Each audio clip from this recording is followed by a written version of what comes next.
এক ডজন সুন্দরী রমণী নিয়ে কেন এখানে হাজির হয়েছেন, কেন কিসের জন্য আসছেন একটু বলেন। আচ্ছা, যাই হোক, আজকে আপনারা দেখতে পাচ্ছেন যে আমি তিনটা আর্টিস্ট অর্থাৎ নায়িকা নিয়ে এখানে হাজির হয়েছি কিছু কথা বলার জন্য আপনাদের সাথে। যেমন হচ্ছে আমাদের আসলে হিরো আলম ভাই, সে দীর্ঘদিন এই মিডিয়ার সাথে জড়িত এবং তাকে অনেকেই চিনে জানে, কিন্তু আমি যতটুকু জানতে পারছি যে আমাদের এক মিথিলা, তার বউ যতটুকু আমরা জানতে পারছি, তার মামলাতে সে আজকে জেলে। কিন্তু সে যখন তার অফিসে নাচ গান আনন্দ ফুর্তি করতো নায়িকাদের নিয়ে, আজকে একটা নায়িকা একটা মেয়েও আমি দেখলাম না হিরো আলমের পাশে যে দাঁড়ালো। মূলত আজকে যে মেয়েটার কারণে আজকে হিরো আলমের এই অবস্থা, সে হচ্ছে সাথী। কারণ এই সাথীর কারণে আজকে কিন্তু এর অবস্থা। কিন্তু আমি যেটা বলতে চাই, হিরো আলমের যে ভুলগুলো ছিল, যদিও আপনারা জানেন যে নাবি হিরো স্বপন ও হিরো আলম, ওর মধ্যে আমার কি একটু প্রবলেম ছিল। তাই আপনারা কিছুদিন আগে দেখতে পাচ্ছেন যে দিয়াবাড়িতে আমার উপরে আক্রমণ করা হয়েছিল। তারপরেও সে আমার শত্রু হোক, তবু এখন সে আমার এখন বন্ধু, কেননা সে বিপদে পড়ছে।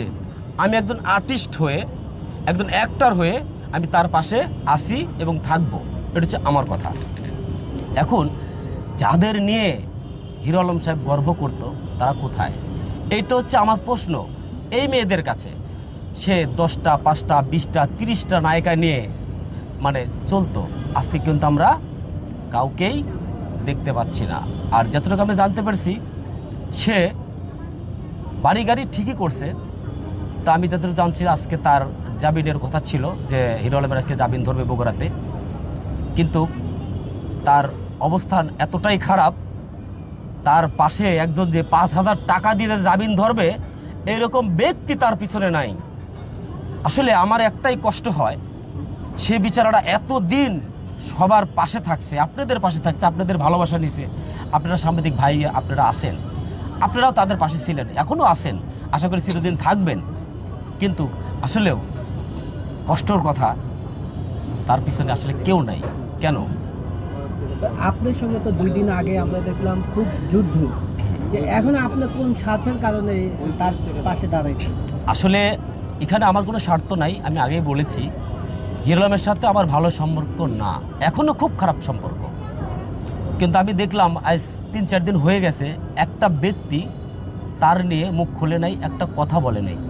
তাই আমি যেহেতু তার শত্রু, তারপরও আমি চাই তাকে সরকারের কাছে আমি আবেদন করি এবং সবার কাছে বলি তাকে